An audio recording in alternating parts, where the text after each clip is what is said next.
Alrighty, folks, what's going on? This is Matt here for Dark One Linux Tech Game, where this is the fusion of Linux technology and gaming. And game console of the year, a lot of people base this off like releases and what they've played the most, or however they, whatever weird metric they decide to use for personally deciding this.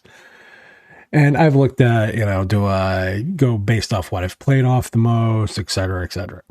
Because if we're going by that mind frame, like, I can tell you the PS5, I've probably maybe put 60 to 70 hours in total all year. And that was for Horizon Zero Dawn. Not Zero Dawn. Forbidden West and its DLC. That was it. Next up was probably the Xbox Series X, which I ended up playing AEW Fight Forever because I had a review code for, and I tried giving it its fair shake. W2K22 because I got that on sale. Then Valkyria Revolution, which is a fairly long game, repetitive, but fairly long. And then I also played both of the storylines for Star Ocean, The Divine Force on the Xbox Series X. Switch was probably my third most played console. If we're just going to go down that route. Switch, Fire Emblem Engage, I'm trying to remember, Fire Emblem Engage, there was a lot. Not Trails in a Reverie. Tokyo Mirage Assassin, Sharp FE, and just a Motto Anomaly. There's just so many JRPGs that I played on the system. And I'm probably one of his biggest critics about it. It's showing its age. It really is. Number 2 would easily Steam Deck. I've played SAO Herald of Realization. I've played SAO Last Recollection. I've played Crisis Core, Final Fantasy VII Reunion, Monochrome Mobius, which actually is up here on the screen right now. Trails into Reverie. The list kind of goes on and on as far as what I've played on the deck itself, be it portable or docked. But ironically for me, despite all that, and despite my length of time I've played mostly on this, because most people would assume that this would be my console of the year, it isn't. My console of the year is actually one that I was the biggest critic of, and that's the Atari VCS.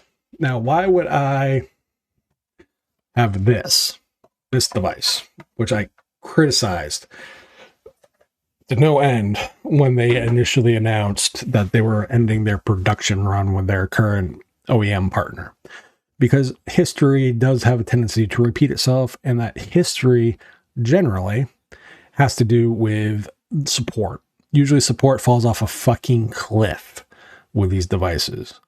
You can look at Sega with the Dreamcast. You can look at Microsoft with the Kin. You can look at or just Microsoft in general with their phone initiatives.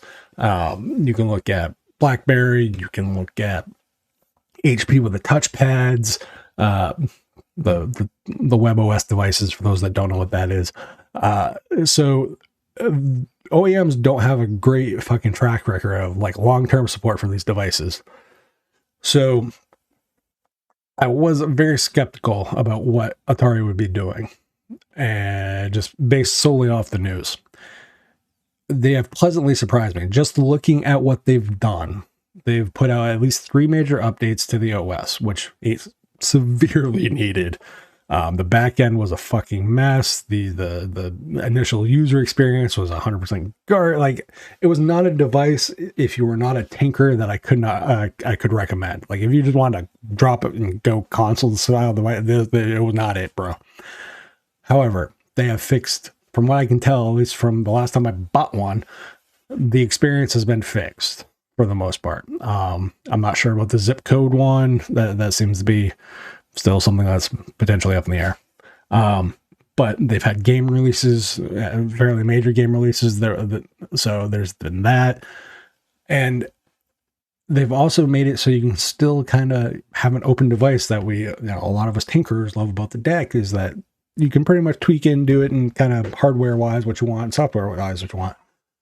The thing with this is actually upgradable. You can actually upgrade the RAM. You can actually add M2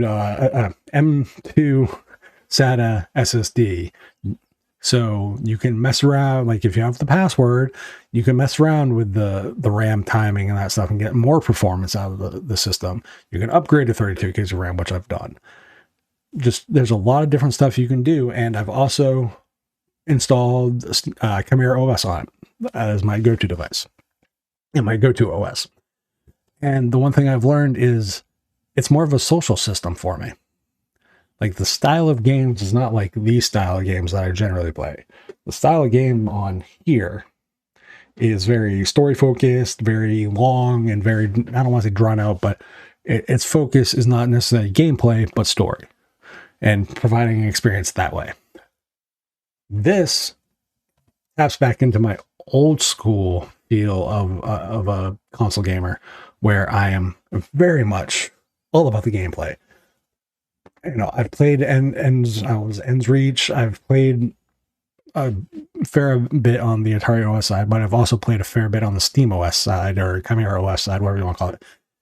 You know, I've played, was it TMNT, Shredder's Revenge with a bunch of people. Fun as hell to play that with people or solo. Another one was Kaiju Wars, which is it's just very much that Rampage kind of vibe to it. Was the Gigapocalypse, same deal.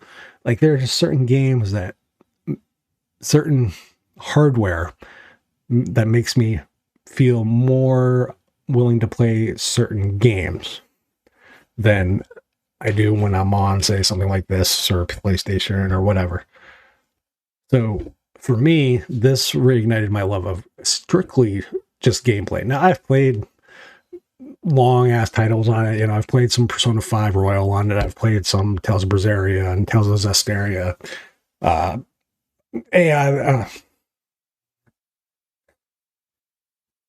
is it? I can't even think of it. AI the Somnium Files, thank you. On it. Like these are not short games. These are very much not just gameplay based games, but one of my games that I sunk probably the most time into is Mega Man X The Legacy Collection stuff, just because it's fun as hell. And I enjoy the fuck out of those games. So simply for reigniting my love for, like, while I love gameplay, it's usually the story of games that keep me around. But for this device, this reignited my love for games that are solely based on gameplay and not story. And how can I not give something like that the game console of the year for me? So for that, that's my console of the year. It's not any of the main players.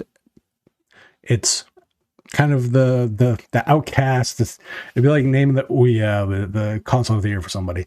But because of the open nature, the continued support, and this helping find my love of just strictly gameplay based games again, I can't not award it my game console of the year.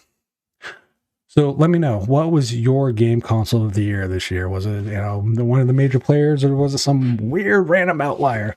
Well, comment, rate, subscribe. We can have that discussion. Any y'all on Patreon, all that crap is down below, and I will catch you guys on the flip. Peace.